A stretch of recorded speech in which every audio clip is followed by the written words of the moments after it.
Hi everyone, welcome back to my mini blog. আজকে গিয়েছিলাম, আমাদের এখানে বসেছিল মেলা। আর মেলাটা বসেছিল হচ্ছে কীর্তন উপলক্ষে। আমাদের এখানে 7 দিনব্যাপী কীর্তন হয়, আর সেটারই ছিল আজকে লাস্ট ডে। সেই জন্য এখানে বসেছিল একটা বিরাট বড় মেলা।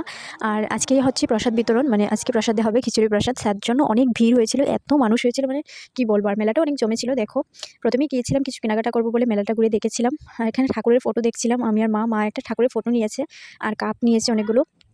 তারপর মেলাটা একটু ঘুরে দেখেছিলাম, বাট এত ভিড় হয়েছিল। আমরা গিয়েছিলাম সন্ধ্যা, তখন কিছু কম ছিল, বাট আরও রাত্রে আসার সময় এত ভিড় হয়েছে কি বলবো। তারপরে খিচুড়ি খাওয়ার এখানে তো মানে কি বলবো, প্রসাদ বিতরণ নেওয়ার মধ্যে এত মানুষ। আজকের ওয়েদারটা অনেক ঠান্ডা ছিল, কিন্তু এত মানুষের ভিড়ের জন্য আলাদাই যেন একটা গরম ফিল হচ্ছে। মেলা থেকে কী কিনেছি সেগুলো ক্লিপ নেওয়া হয়নি, তাই তোমাদের দেখাতে পারিনি। বেশি কিছু নিইনি, আমি ক্লাচার কিনেছিলাম আর মা ঠাকুরের ফটো আর কাপ নিয়েছিল, ঘরের জন্য কিছু জিনিসপত্র কিনেছিল, সেগুলোই কিনেছে। তারপর চলে যাই কীর্তন শোনার জন্য। এটা ছিল রাস্তাটা, কীর্তনে ঢোকার রাস্তাটা খুবই সুন্দরভাবে সাজিয়েছিল। আর কীর্তনের এখানেই ছিল আমাদের মহাদেব মন্দির। দেখো আমাদের শিব ঠাকুরটা কত সুন্দর। আমরা যখন গিয়েছিলাম তখন হচ্ছিল সন্ধ্যা আরতি।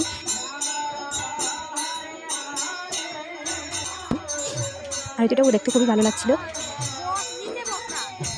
তারপর আসার সময় খেয়েছিলাম চাট।